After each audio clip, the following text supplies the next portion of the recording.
The officer smirked, raised his gun, and pointed it straight at her head. She didn't resist. She didn't shout. She simply reached into her blazer pocket, and what she pulled out drained the color from his face in seconds. What happened next? You'll want to hear this, because in just 2 minutes, the man in uniform was the one in handcuffs. It was a quiet, sunny Tuesday in Richmond, Virginia. One of those ordinary afternoons. Birds chirped. Traffic moved steadily. Sidewalks glowed in golden light. Monica James, 34, had just finished lunch with a colleague downtown. Dressed in a clean navy blazer and heels, she looked like any other working professional, calm, confident, poised. But Monica wasn't just another face in the crowd. She was an FBI special agent, just leaving a classified briefing. She stepped off the curb toward her parked car when a police cruiser suddenly swerved and slammed on the brakes. "Hey, you! Hands where I can see them!" Monica froze.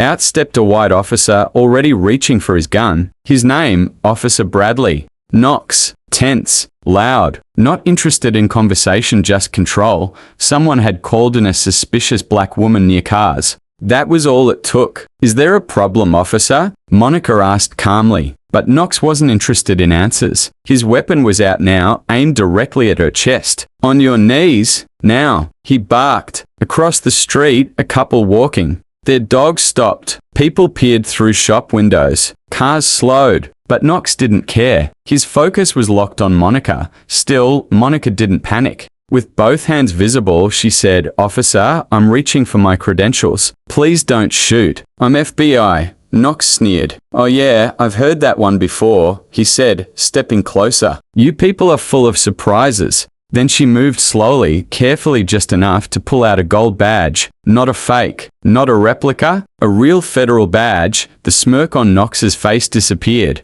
His skin went pale, but instead of apologizing, he muttered, "Nice fake. You people love your toys," and that was the moment everything turned. Because what Knox didn't know, Monica wasn't alone. Parked across the street, inside a black, unmarked SUV, sat Special Agent Terrell Bryant, Monica's field partner. He had stayed back to finish a call and had seen the whole encounter unfold. He didn't panic. He didn't rush. He quietly pressed record on his phone and spoke into his encrypted radio, code 4 in progress. Officer drawing on a federal agent. Request backup immediately. 2 minutes later, without sirens or warning, 4 unmarked SUVs rolled in behind Knox's cruiser. Federal agents. Badges out. Weapons drawn. Knox turned and realized the tables had turned. "Officer, drop your weapon and place your hands where we can see them," Agent Bryant ordered. Knox froze. His voice cracked. This has to be a mistake, but no one responded. Because the only mistake was his. He was disarmed and cuffed on the spot, on the very street where he'd drawn a gun on a woman doing nothing wrong. Monica, still calm,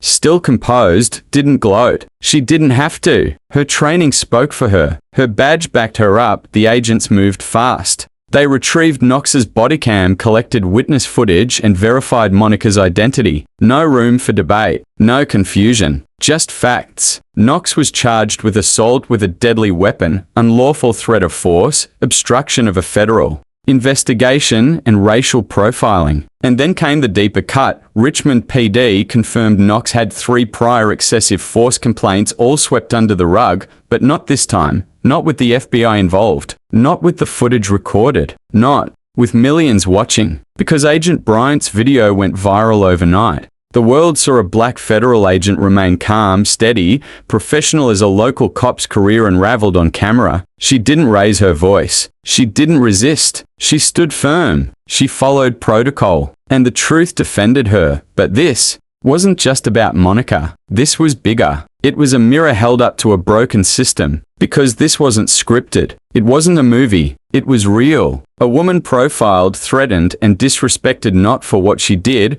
but for how she looked. And in the end, it was her calm, not rage, that flipped the script.